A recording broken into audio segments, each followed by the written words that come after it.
Saudara yang dikasihi Tuhan, mari kita datang pada Tuhan serta percaya bahwa Dialah yang layak kita puji dan sembah. Kita bersama-sama memuji Tuhan dari NKB 7, bait 5 dan ke-6, nyanyikanlah nyanyian baru.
Pertolongan kita adalah di dalam nama Tuhan yang menjadikan langit dan bumi.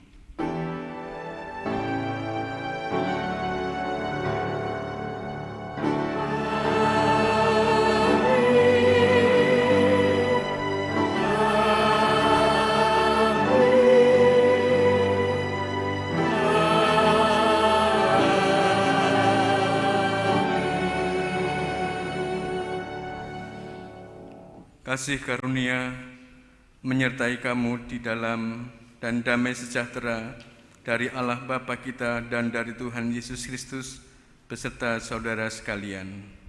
Dan beserta saudara juga. Silakan duduk. Jemaat yang dikasihi Tuhan, berani percaya bukan hal yang mudah. Terutama saat segala sesuatu seperti tak mungkin lagi. Tetapi marilah kita belajar berani percaya seperti Abraham saat Tuhan memperhitungkan percayanya Abraham ketika mengatakan bahwa jumlah keturunan Abraham akan menjadi seperti bintang di langit. Meskipun seolah mustahil karena saat itu dia sudah lanjut usia. Kita nyanyikan pujian Kidung Jemaat, tahukah kamu jumlah bintang?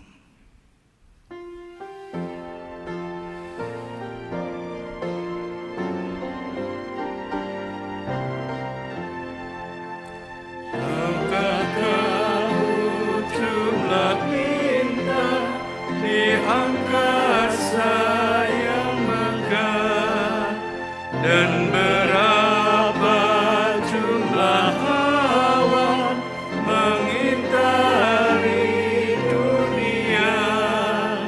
Tuhan Allah tahu semua, tiada satu yang dilupa dari jumlah yang besar, dari jumlah yang besar.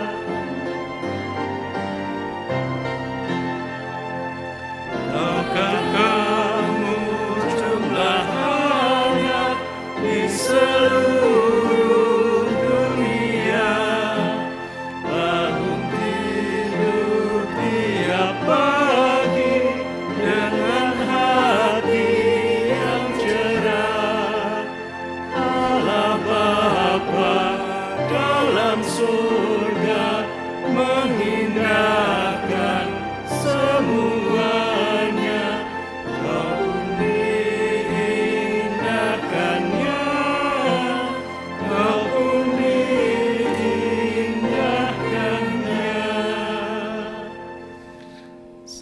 sekalian, mari kita bersama mengakui dosa-dosa kita di hadapan Tuhan.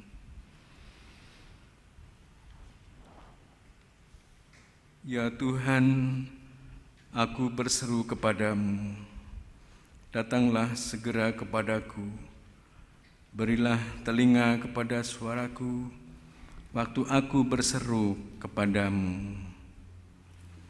Mari kita muliakan Tuhan dalam ungkapan hati yang mengakui atas dosa kita. Suaramu kudengar.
Saudara sekalian, saya undang bangkit berdiri.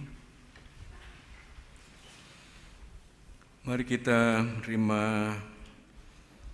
pewartaan anugerah dari Tuhan. Bagi setiap orang yang sungguh-sungguh bertobat, Tuhan menyatakan anugerahnya.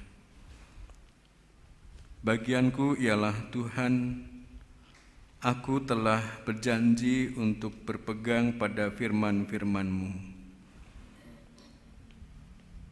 Aku memohon belas kasihan-Mu dengan segenap hati. Kasihlah aku sesuai dengan janji-Mu. Demikianlah berita anugerah dari Tuhan. Puji dan syukur kepada Tuhan.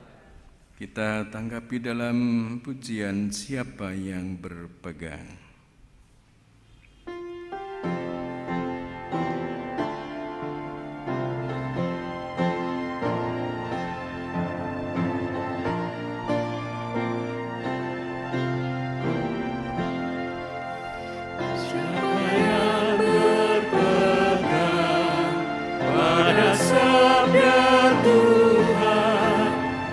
Setia mematuhinya.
silakan duduk.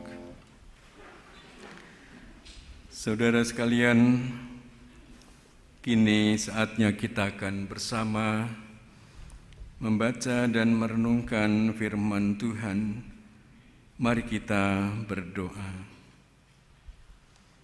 Maha besar Tuhan Allah, Engkau Allah yang hidup yang kami sembah di dalam Juru Selamat kami Tuhan Yesus Kristus.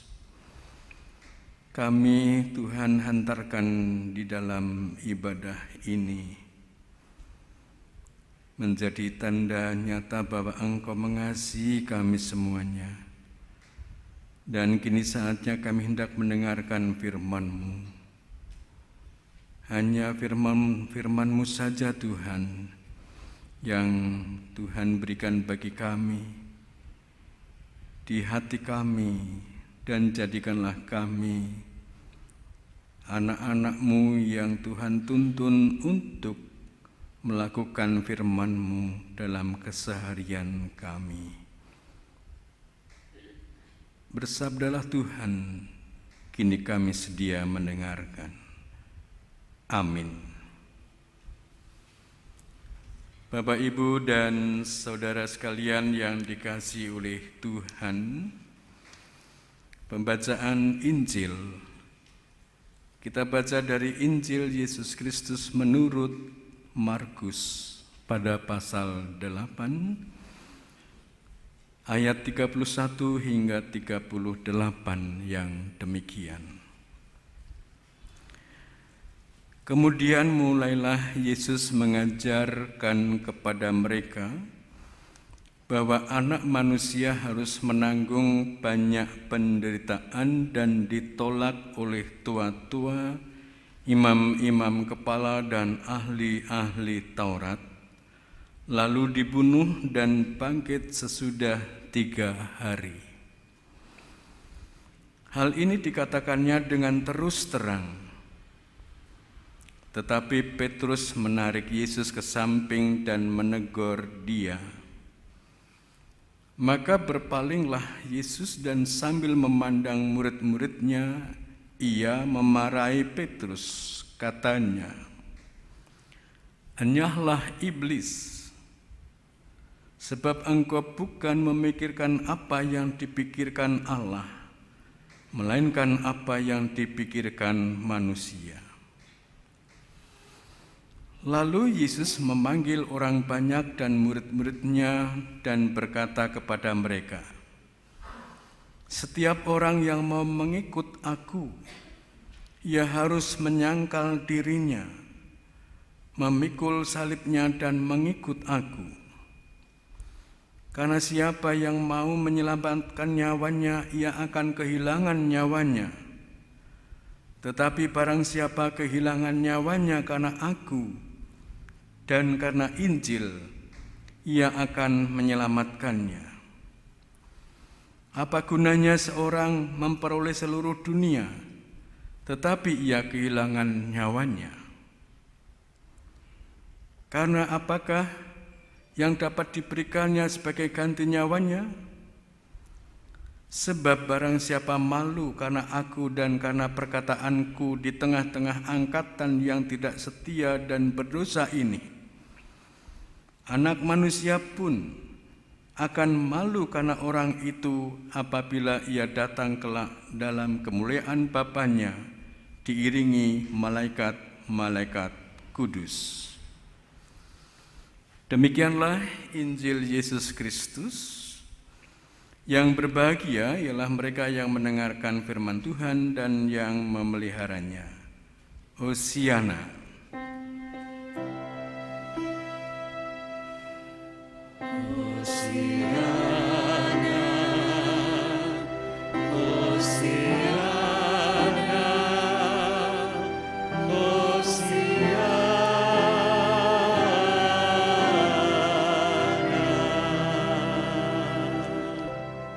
Bapak, Ibu, dan saudara sekalian,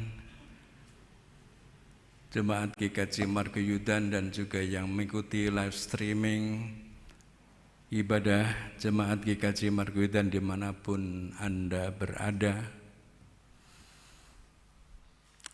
Minggu ini kita merayakan pesta iman, menghayati Minggu Prapaskah kedua. Kita menghayati bagaimana Tuhan Yesus yang menderita dan ditujukan bagi umat manusia. Bapak, Ibu, dan saudara sekalian yang dikasihi Tuhan, berita akan terjadinya hal buruk pada Tuhan Yesus, di mana Dia akan menanggung banyak penderitaan dan ditolak oleh tua-tua, imam-imam kepala, dan ahli-ahli Taurat, serta dibunuh dan pada hari yang ketiga bangkit. Tidak serta-merta dipahami oleh orang pada waktu itu. Tidak serta-merta dipahami oleh orang pada waktu itu. Dalam pikiran orang hingga kini yang namanya seorang nabi harus mati terhormat, titik. Pandangan orang waktu itu begitu. Dan juga sampai hari ini. Konstruksi pemikiran seperti itu karena manusia hanya memandang sejauh yang dapat diyakini oleh manusia. Bagi manusia, seorang nabi haruslah terhormat atau sangat terhormat. Dan ketika mengakhiri hidupnya pun harus sangat terhormat. Dalam cara berpikir demikian itu juga yang dimiliki oleh Petrus. Maka Petrus menganggap hal penderitaan itu jangan sampai terjadi karena sudah didahului bahwa seorang nabi seperti sekali ber Yesus pun haruslah mati terhormat. Inilah pemikiran dangkal. Pemikiran dangkal manusia. Dan justru cara berpikir seperti itu di depan Yesus dianggap memang keliru. Dan karena yang akan menderita itu Tuhan Yesus, maka penolakan akan apa yang terjadi pada Yesus itu disejajarkan dengan cara penolakan dari iblis. Oleh karena itu, Tuhan Yesus memarahi. Bukankah hingga sampai hari ini pun orang ada yang menganggap bahwa Yesus tidak disalib tetapi diganti orang lain karena saking memahami bahwa Yesus itu terhormat, mati harus terhormat.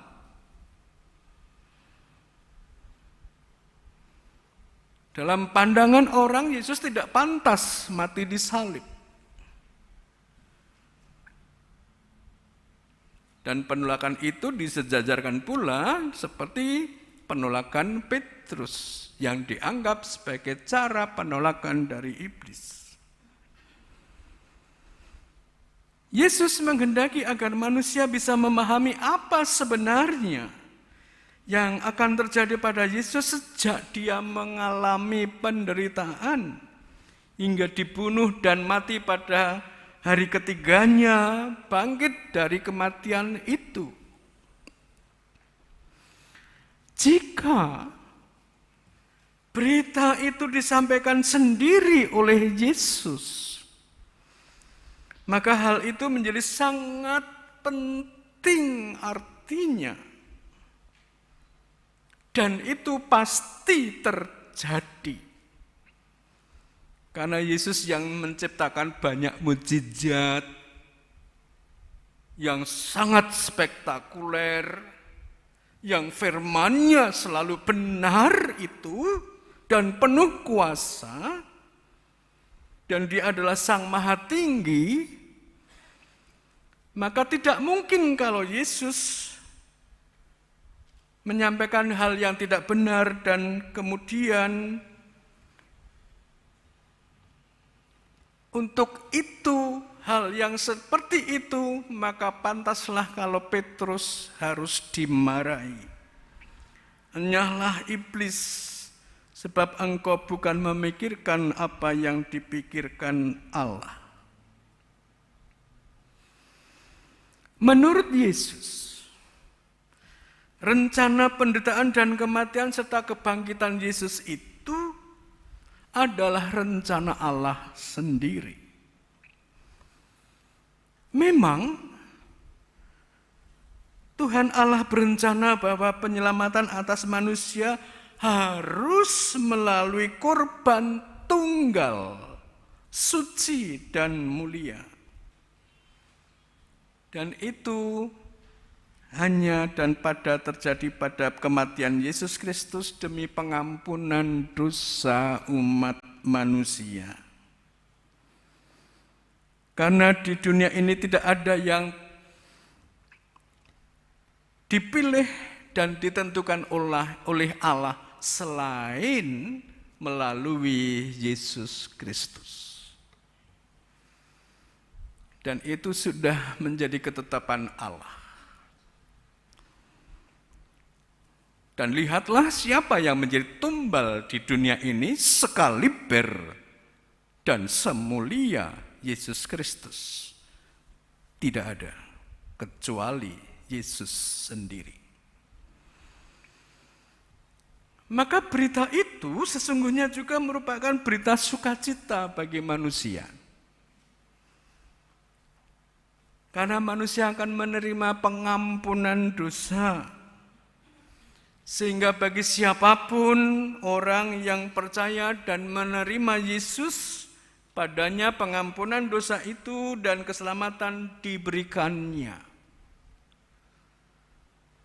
Bapak, Ibu, dan saudara sekalian yang dikasihi Tuhan.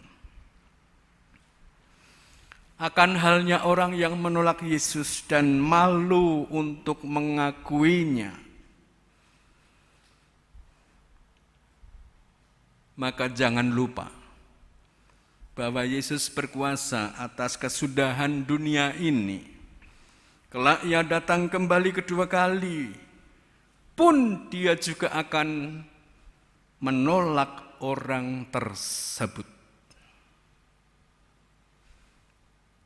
Saudara sekalian, bagi yang beriman kepada Yesus diharapkan agar tetap setia menjalani hidup dalam imannya. Karena hal yang seperti itu menjaminkan keselamatan bagi nyawanya sendiri. Umat manusia yang setia kepada Yesus jangan takut untuk mengalami derita dan hidupnya sebagaimana memikul salib. Yesus memberikan saran bagi manusia tentang hidup dalam rengkuhan kuasa Allah yang tidak hanya tatkala manusia di dunia ini saja, namun juga hidup yang dilanjutkan dalam kerajaan Allah di sorga.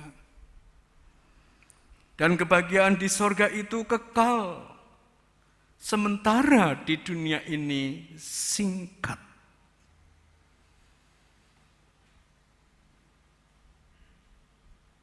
Dan sudah jarang orang yang hidup lebih dari 100 tahun. Padahal hidup dalam kerajaan surga itu kekal selamanya. Hidup kita ini singkat adanya. Jadi, jika yang di dunia ini singkat dan manusia tak berdaya, bagaimanakah bisa terjadi manusia menolak dan menyangkal Yesus Kristus? Apakah ada yang jauh lebih hebat dari Yesus? Jika manusia tidak berdaya dan tidak sanggup menyelamatkan dirinya sendiri, datanglah kepada yang sanggup menyelamatkan, yaitu Yesus Kristus. Bapak, Ibu, dan saudara sekalian, apa toh kemampuan manusia agar ia bisa diampuni dosanya?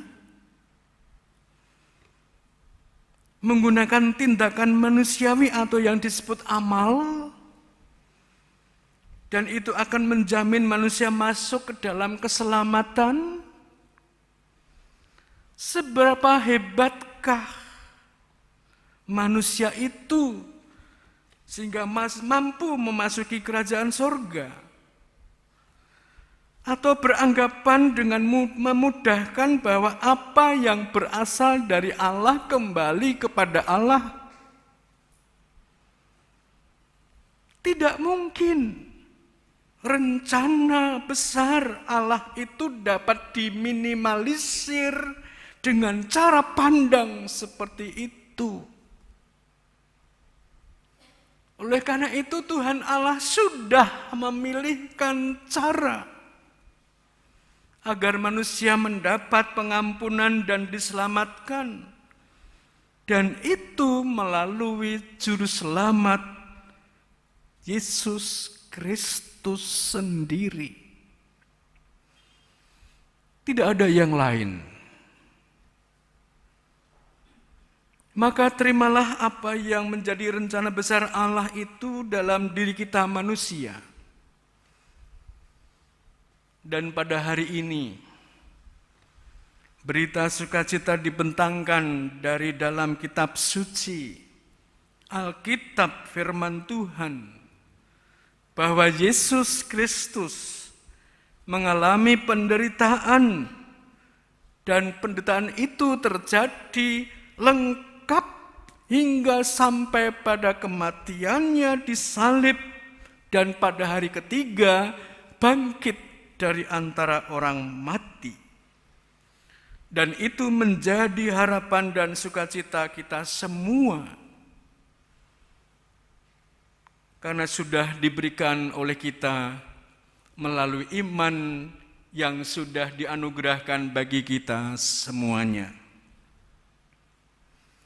Bapak, Ibu, dan saudara sekalian, di Minggu Prapaskah kedua ini menjadi refleksi bagi kita semuanya. Betapa Tuhan Allah menunjukkan kasih-Nya kepada kita dengan menentukan keselamatan bagi kita walaupun dengan derita Yesus Kristus.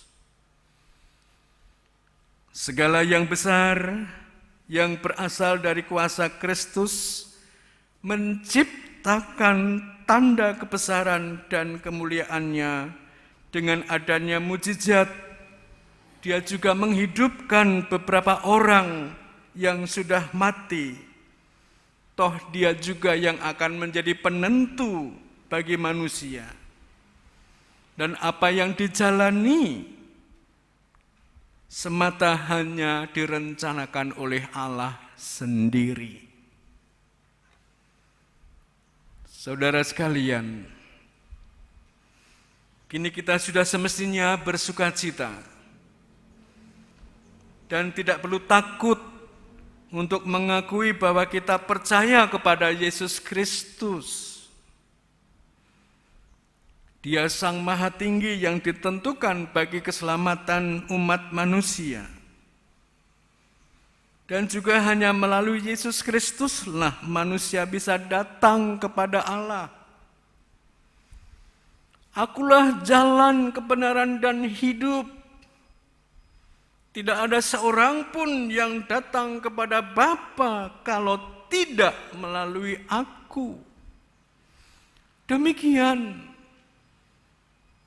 yang pernah disabdakan oleh Tuhan Yesus dalam Injil Yohanes 14 ayat 6. Ya, kita harus berani percaya, berani mengakui Yesus Kristus adalah juru selamat kita. Harus berani. Mengapa? Karena sukacita itu ditentukan oleh Tuhan untuk kita akui. Ini pemberian Tuhan, bukan pandangan teologi gereja, bukan. Ini apa yang ditentukan Allah itu dan sungguh-sungguh nyata terjadi pada Yesus.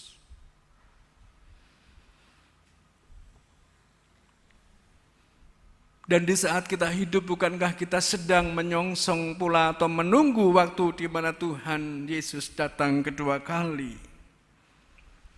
Dan itu adalah pasti sebagaimana yang sudah disabdakannya sendiri. Dan tidak mungkin Yesus yang demikian itu melakukan pembohongan publik. Inilah Bapak, Ibu, dan saudara sekalian yang terkasih. Anugerah rahmat Allah yang demikian tinggi menghisapkan kita pada diri Tuhan Yesus Kristus menjadi manusia yang berharga dan berbahagia. Meskipun kita sekarang ini hidup berdampingan dengan virus yang membahayakan. Di saat ini, tetaplah miliki harapan kepada Tuhan. Dan melalui penghayatan penderitaan Yesus, mari kita menjadi semakin mengasihi Tuhan, semakin meningkatkan relasi pribadi kita dengan Tuhan. Agar kita pun mampu menghadapi virus yang membahayakan saat ini. Ibu, bapak, dan saudara sekalian, serta saudara-saudara yang mengikuti ibadah live streaming Jemaat GKJ Margoyudan dimanapun saudara berada. Mari kita perteguh iman percaya kita. Karena yang sudah ditentukan Allah itu tak mungkin Allah sendiri menggantikannya dan menggagalkannya. Dan kita bersyukur peristiwa penderitaan dan kematian serta kebangkitan Yesus itu sudah terjadi sekian waktu lampau yang lalu, 21 abad yang lalu. Tetapi daya kuasanya sampai hari ini dan selamanya. Selamat menghayati Prapaskah. Selamat menghayati penderitaan Kristus bagi kita.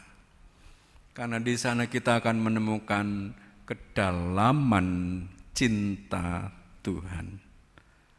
Dan kita berani percaya. Amin.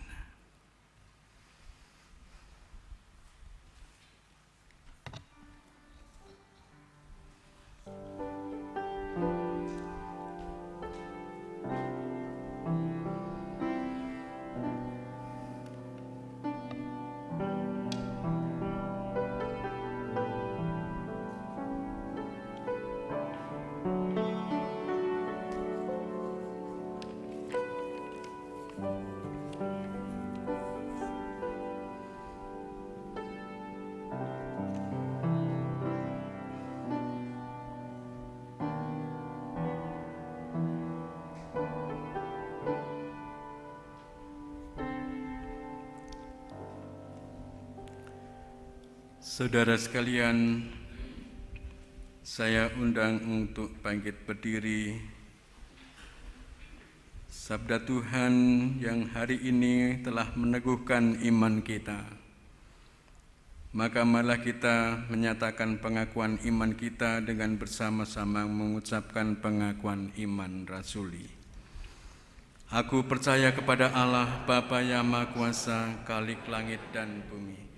Dan kepada Yesus Kristus anaknya yang tunggal Tuhan kita, yang dikandung daripada Roh Kudus, lahir dari anak darah Maria, yang menderita di bawah pemerintahan Pontius Pilatus, disalibkan, mati dan dikuburkan, turun ke dalam kerajaan maut. Pada hari yang ketiga bangkit pula dari antara orang mati, naik ke surga, duduk sebelah kanan Allah Bapa yang Maha Kuasa, dan akan datang dari sana untuk menghakimi orang yang hidup dan yang mati. Aku percaya pada Roh Kudus, gereja yang kudus dan persekutuan orang kudus, pengampunan dosa, kebangkitan daging, dan hidup yang kekal. Silakan duduk. Dan mari kita bersama datang di hadapan Tuhan dalam doa syafaat kita. Maha besar Tuhan Allah, Tuhan Allah yang menjadi Bapa kami, yang mengasihi kami, dan yang sudah menentukan cara Bapa sendiri untuk mengampuni, menebus dosa kami, dan menentukan keselamatan kami melalui Tuhan Yesus Kristus. Kami bersama datang ke hadapan-Mu, menaikkan rasa syukur kami, mensyukuri apapun yang saat ini sudah kami terima, walaupun dalam keperbedaan apa saja yang kami alami dalam konteks keberadaan kehidupan kami masing-masing. Tetapi biarlah rasa syukur kami ini Tuhan, Engkau berkenan menerimanya, dan hidup kami akan selalu bergantung kepadamu, bergantung kepada Engkau saja ya Allah, agar hidup kami ini boleh menikmati damai dan sejahtera. Langkah kehidupan kami Tuhan kawal, mampukan kaki kami berjalan di jalan yang Engkau tunjukkan. Mampukan kami, lidah kami bicara tentang kasih, tentang pengampunan, dan tentang karya penebusan-Mu dalam Kristus. Mampukan cara pandang kami Tuhan, seperti yang Engkau kehendaki, supaya kami tidak sering jatuh menghakimi orang lain karena cara pandang kami yang keliru. Bapa di sorga, buatlah kami selalu bisa menghargai sesama kami. Buatlah kami selalu berkarya dengan sesama kami, siapapun sesama kami itu. Buatlah kami dan juga anak-anak kami ketika kami bekerja, jauhkanlah dari godaan korupsi. Kiranya Engkau mengawal hati kami supaya kami tetap memiliki hati yang murni dan bersih di hadapan-Mu. Bapa di sorga, kami memohon Engkau memberkati anak-anak kami ataupun siapapun sesama kami yang sulit mendapatkan tempat pekerjaan ataupun yang di PHK. Engkau Tuhan berpihak kepada siapapun yang sedang menderita. Kami berdoa siapapun yang saat ini sedang sakit karena COVID-19, sembuhkanlah mereka ya Allah. Kami tak akan membedakan siapapun mereka.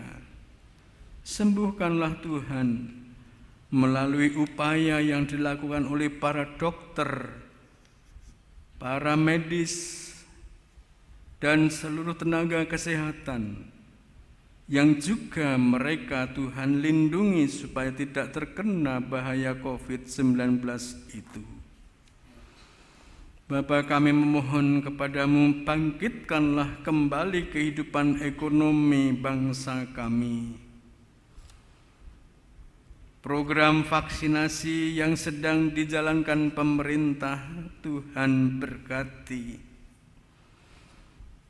Dan siapapun nanti akan merata menikmati dan mendapatkan vaksin COVID-19 itu, Dan dengan kekuatan tubuh itu Tuhan, kami meyakini bahwa ekonomi Indonesia akan bangkit kembali. Kami doakan Presiden dan segenap siapapun yang ikut mengambil bagian dan keputusan penting bagi negara ini. Berkati mereka. Bapa di sorga, kami memohon berkat-Mu untuk kehidupan kami selanjutnya, yang semuanya itu hanya kami percayakan di dalam kuasa Tuhan sendiri. Di dalam nama Tuhan Yesus Kristus, nama penuh kuasa, kami berdoa. Amin.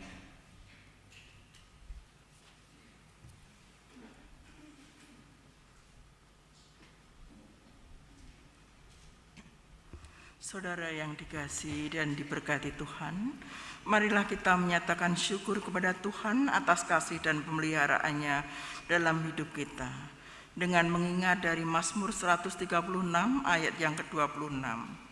Bersyukurlah kepada Allah semesta langit, bahwasanya untuk selama-lamanya kasih setianya. Persembahan bulanan mingguan khusus, pembangunan gedung kegiatan dan persembahan lainnya yang ingin disampaikan ke gereja bisa dimasukkan ke kotak yang sudah disediakan majelis di konsistori pada tiap jam kerja jam 8 sampai jam 13. Atau dengan cara transfer dapat dikirim melalui rekening BRI nomor 0097 01 00517 atas nama Majelis GKJ Margoyudan. Persembahan pembangunan gedung kegiatan dapat melalui rekening Bank Mandiri KCP Pasar Legi dengan nomor 138 05 0607 0809 atas nama Panitia Pembangunan Gedung Kegiatan GKJ Margoyudan. Seraya kita memberikan persembahan, mari kita nyanyikan Kidung Jemaat 302 ayat yang pertama dan kedua.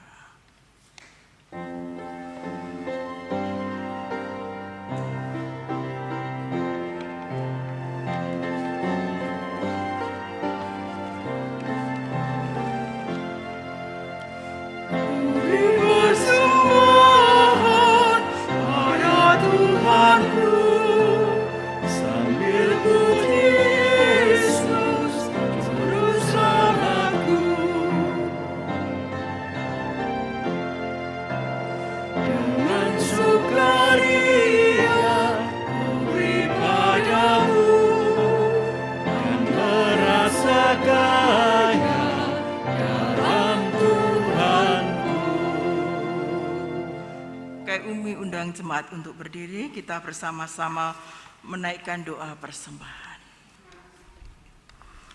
Terima kasih ya Tuhan atas kehidupan yang Engkau berikan sepanjang kehidupan kami. Demikian juga berkat-berkat yang Engkau curahkan setiap musim hidup kami. Sehingga pada saat ini Engkau pun juga memberikan kepada kami untuk layak datang kepadamu memberikan persembahan kami. Kami berdoa Tuhan untuk setiap persembahan yang kami berikan kepada Engkau, baik itu berupa persembahan bulanan, persembahan mingguan, persembahan pembangunan gedung kegiatan, ataupun persembahan khusus yang lainnya. Begitu juga persembahan-persembahan yang Engkau tunjukkan untuk kami persembahkan lewat gereja-gereja secara eklesia yang Engkau tunjukkan di sekitar kami. Terlebih Tuhan, inilah persembahan kami, tubuh, jiwa, dan roh pikiran kami. Kami datang kepada Engkau Tuhan untuk mempersembahkan segenap hidup kami. Pakailah untuk kemuliaan nama-Mu, sehingga kami berani untuk menyatakan bahwa Engkau adalah Yesus Tuhan dan Allah kami. Sehingga setiap lidah mengaku, setiap lutut bertelut. Kami berdoa Tuhan untuk setiap yang mengelola persembahan ini. Kiranya Tuhan senantiasa memberikan takut akan Engkau. Tuhan senantiasa memberikan kemampuan dan hikmat kebijaksanaan di dalam mengelola dan membelanjakannya, sehingga tidak ada dosa di dalamnya, dan kemuliaan-Mu nyata di dalam setiap persembahan yang telah kami naikkan. Dan saat ini Tuhan, kami hendak mengakhiri ibadah kami. Kami mau pulang ke rumah kami masing-masing, undur dari rumah rohani yang Engkau berikan kepada kami. Kiranya Tuhan memberikan keselamatan dan memberikan keberanian kami untuk menapai setiap hari dalam percaya iman kami kepada Tuhan Yesus. Di dalam nama Tuhan Yesus kami serahkan persembahan kami. Amin. Bapak, Ibu, dan Saudara yang terkasih, mari kita memuliakan Tuhan dalam pujian Ku heran Allah mau memberi.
Jemaat yang dikasihi Tuhan, arahkanlah hati kepada Tuhan dan terimalah berkat-Nya. Tuhan memberkati engkau dan melindungi engkau. Tuhan menyinari engkau dengan wajah-Nya dan memberi engkau kasih karunia. Tuhan menghadapkan wajah-Nya kepadamu dan memberi engkau damai sejahtera. Amin.